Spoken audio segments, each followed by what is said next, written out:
in the previous examples for while loop, we did an exercise for inputting name. In the exercise, let me show you.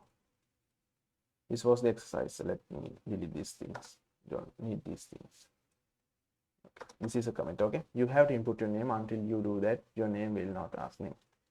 In the past time, in the previous video, I used this method. You can see.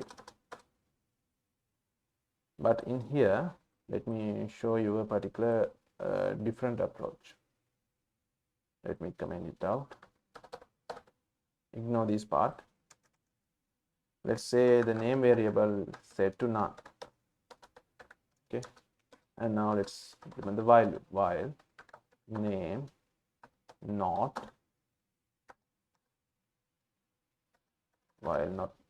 name, which means while name is not none, it's going to repeat itself. Name equal input, enter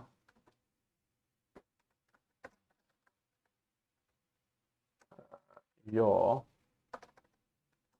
name. Once it's done, it's going to print out outside the loop, your name is name. This is another way. It checks for while name is not none. It's going to take, so let me demonstrate. If you run the program, it's ask your name. If you press enter, still the name is none, so it loops. But if you provide a value, it's going to, your name is Minusha. It's my name actually. Let's say enter, enter, enter. It still have the issue of the space.